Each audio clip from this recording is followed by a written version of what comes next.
take a breath together.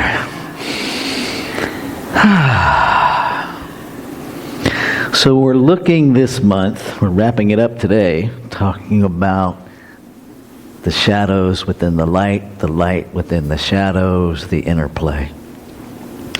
And this morning's talk title is Lights, Camera, Action. And I've just been laughing all week because I have some unique experiences with this topic.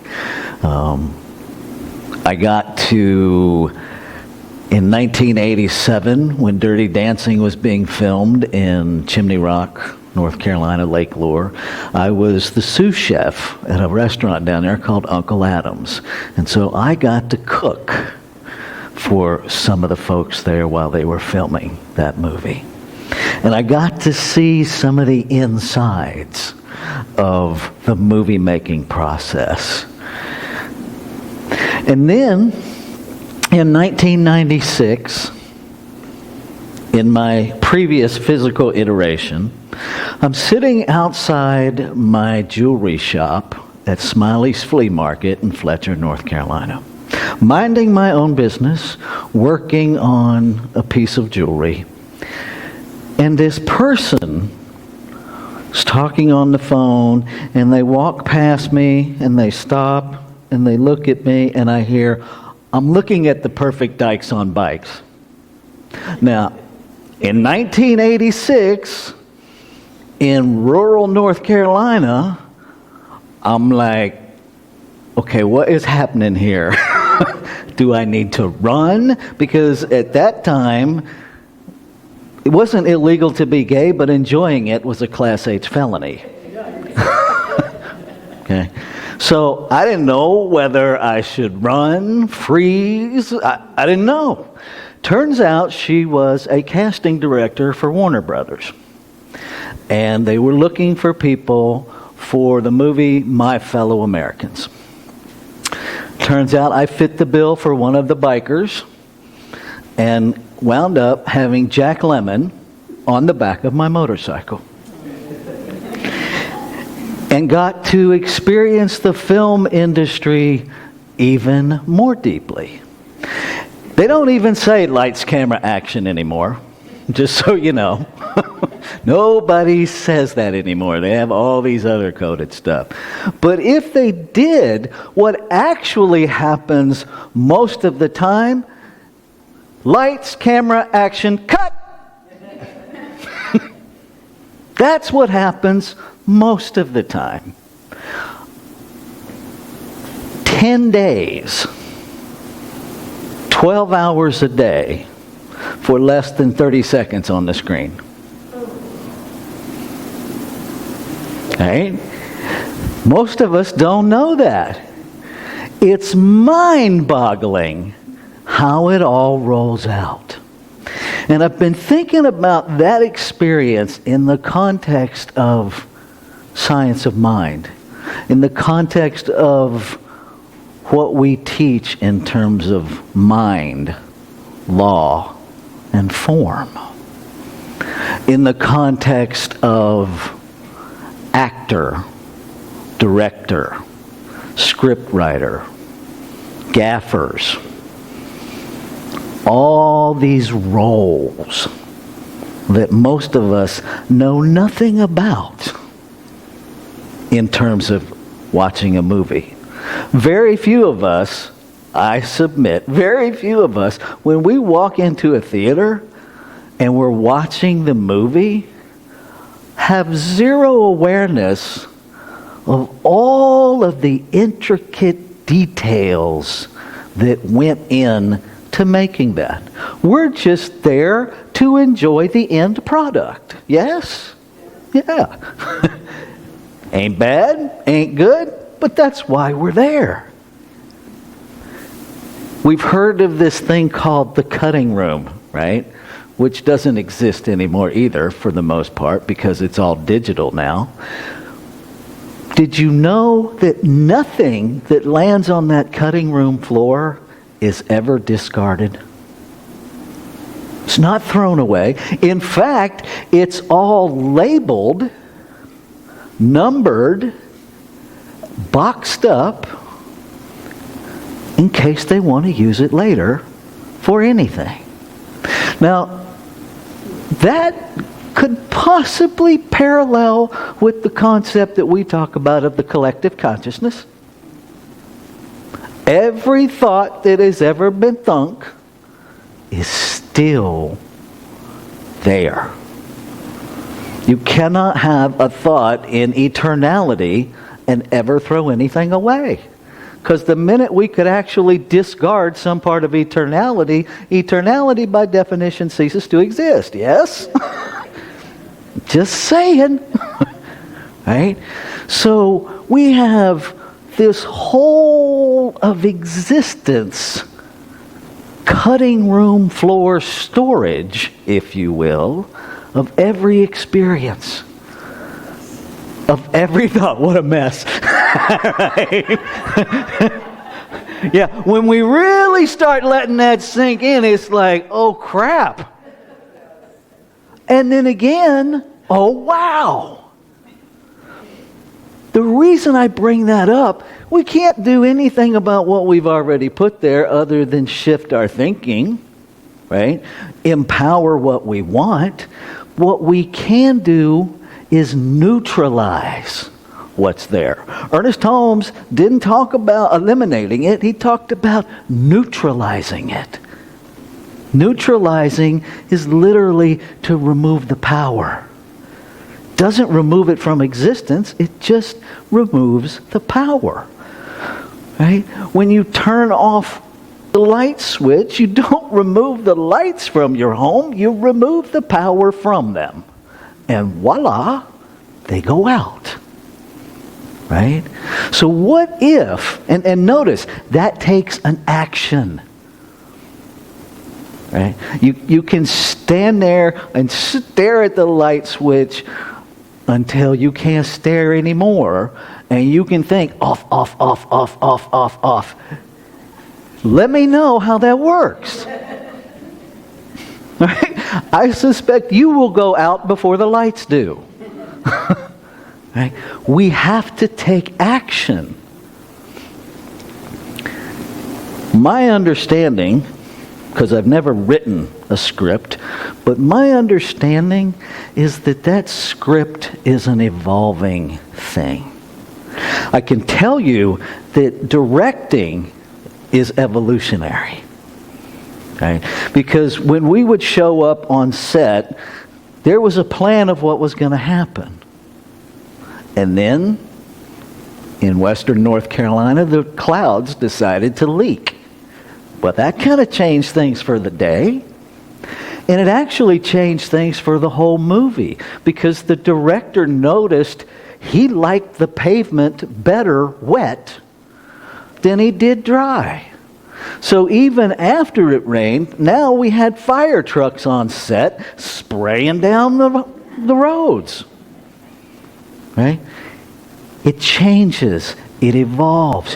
What if we assume the role first of the script writer?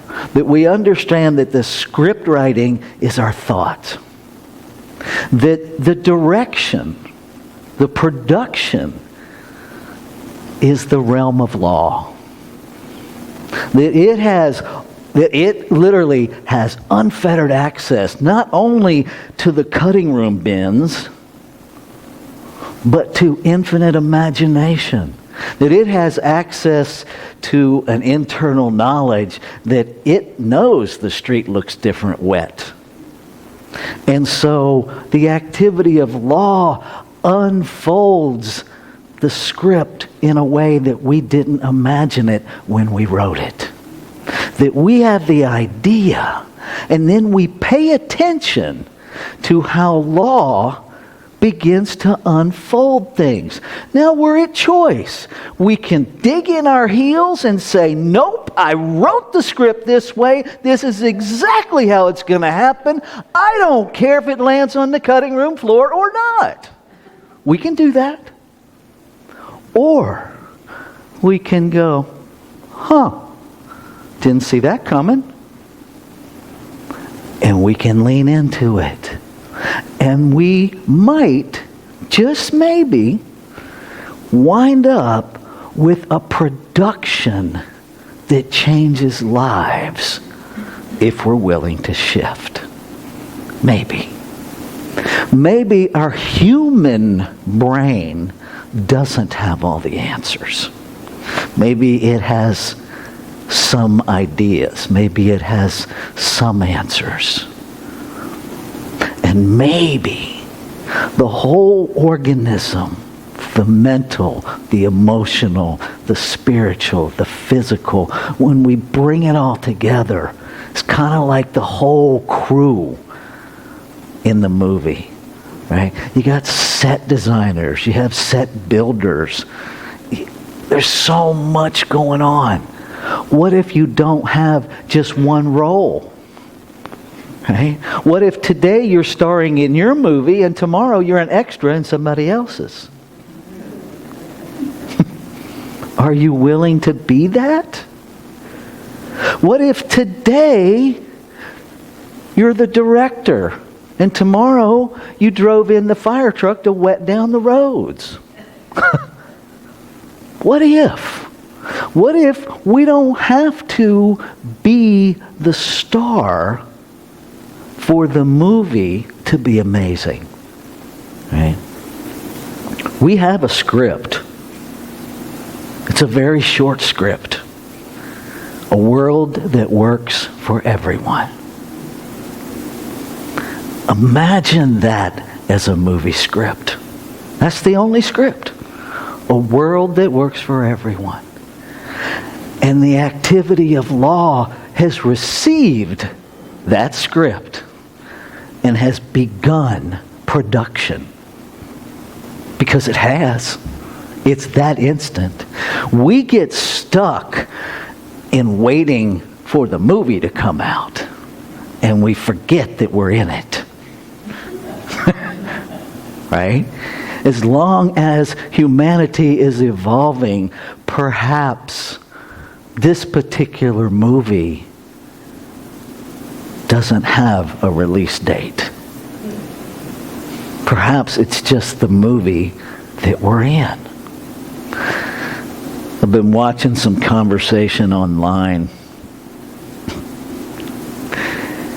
pushing back against people's use of terminology that they disagree with.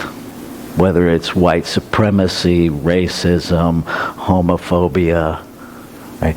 Simply using the words, somehow we shouldn't do that. Okay. That's their perspective. They get to have that.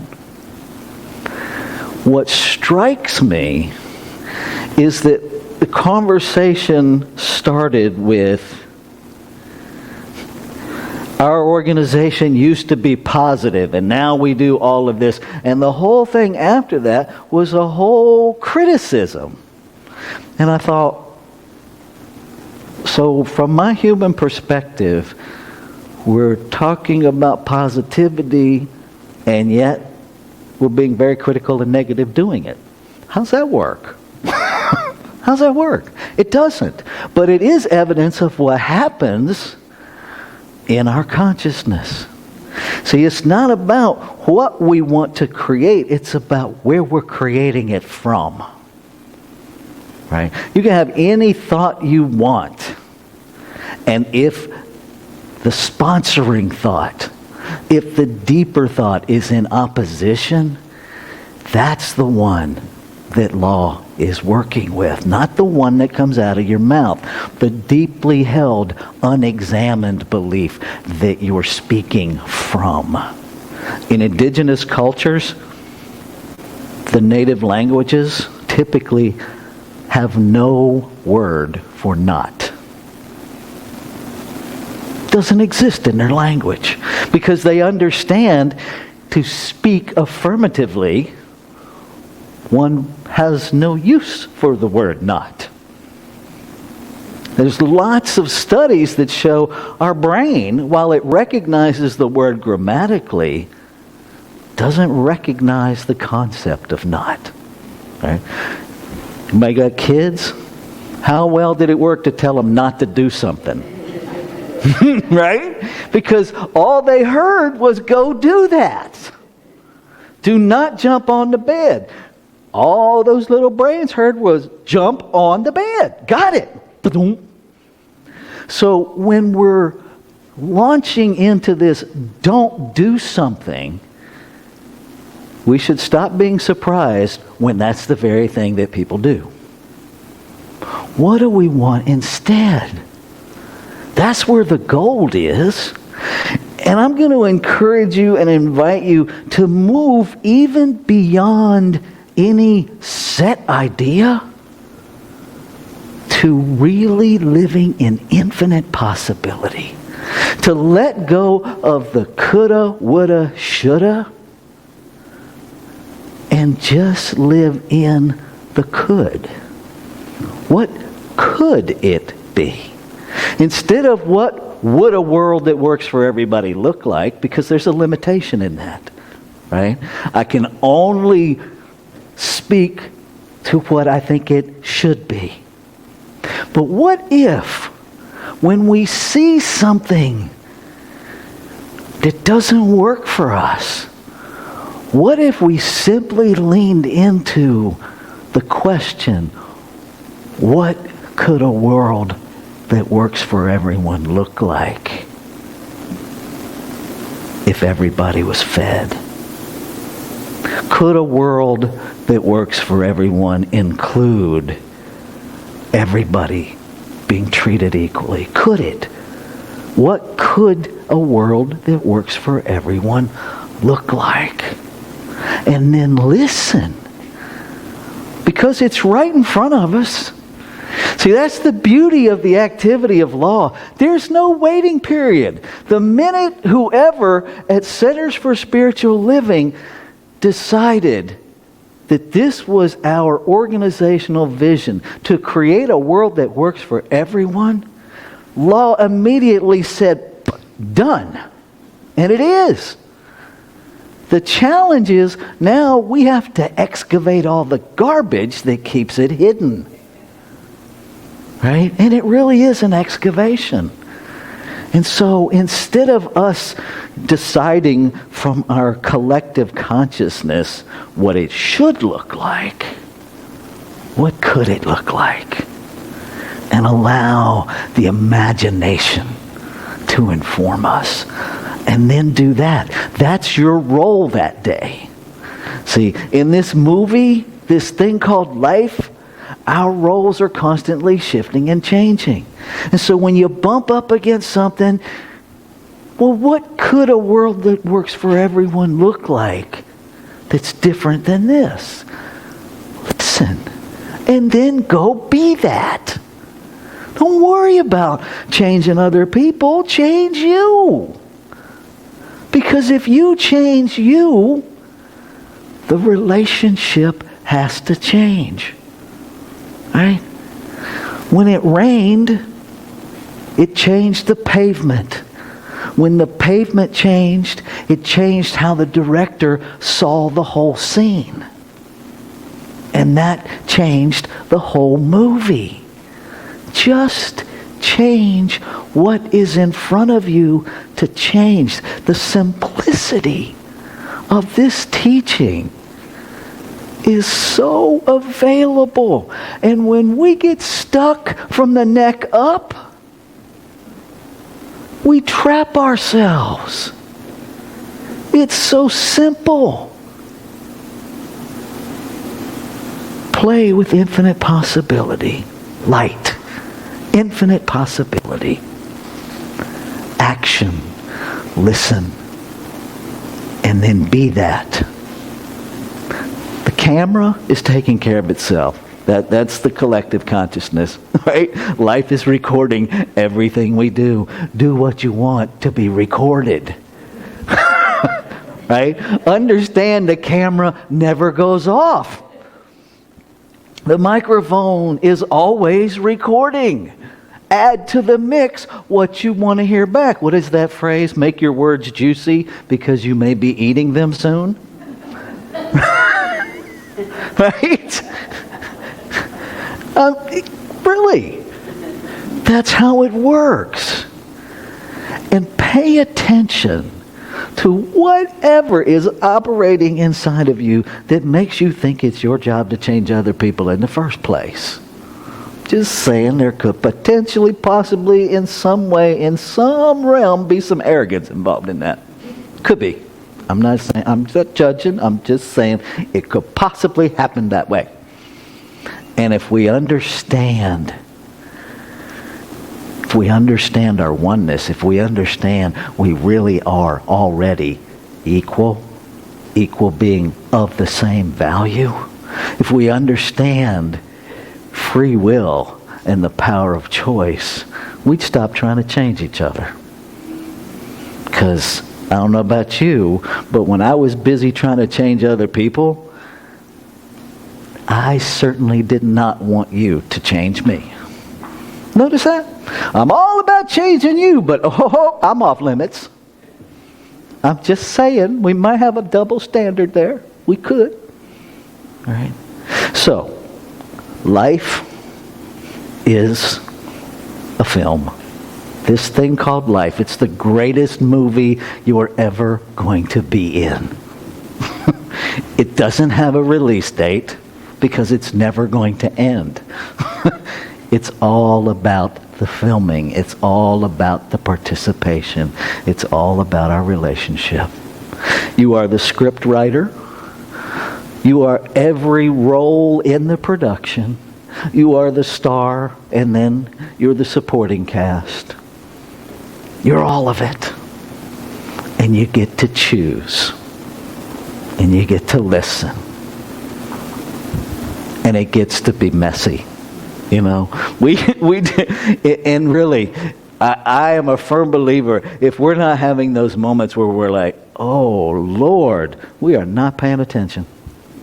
If you're not laughing about this human experience, you are not paying attention because we're funny. We do ridiculous things and call it smart. Right? Hold it lightly. Hold it lightly. Maybe it's a comedy today. Maybe tomorrow it's a tragedy. Maybe it's a tragic comedy. Maybe it's a musical. Maybe it's a sporting event. Maybe. Because it is. Let it be fluid.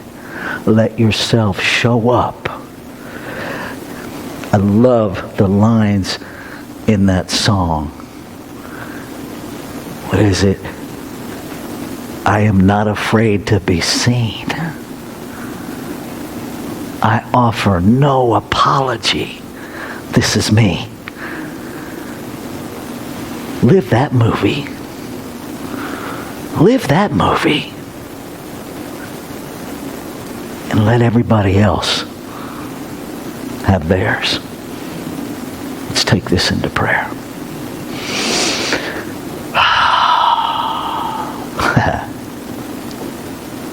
As I recognize,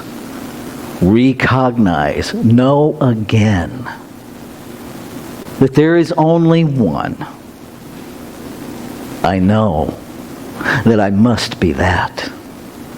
All that it is itself as creation. And so what is true of me must be true of all life. True of this microphone I'm speaking in. True of the floor I'm standing on. True of each individualized expression as a person, as a pet, as a mineral, as a gas, as the unseen darkness, as the shadows, as the interplay and relationship of all of it together. All God, all Spirit, by whatever name we call it, it's all that. And so I speak my word, claiming and affirming that we each are awakened to the reality that this thing called life is the greatest reality show available. That we get to write the script, that we get to direct that we get to be led and we get to lead. That we get to be the light and the shadows. And mostly, we get to choose. And so I claim and affirm that each of us stands in the responsibility, the ability within each of us to respond as choice. Consciously, intentionally, unapologetically. To choose. And to choose and to choose again. So grateful. So grateful to know that it's already done. That there is no waiting period in the creative process. And that each of us controls our revelation of the creation as we choose. Grateful, grateful, grateful that the word cannot return void. So it is always responded to yes, and immediately so.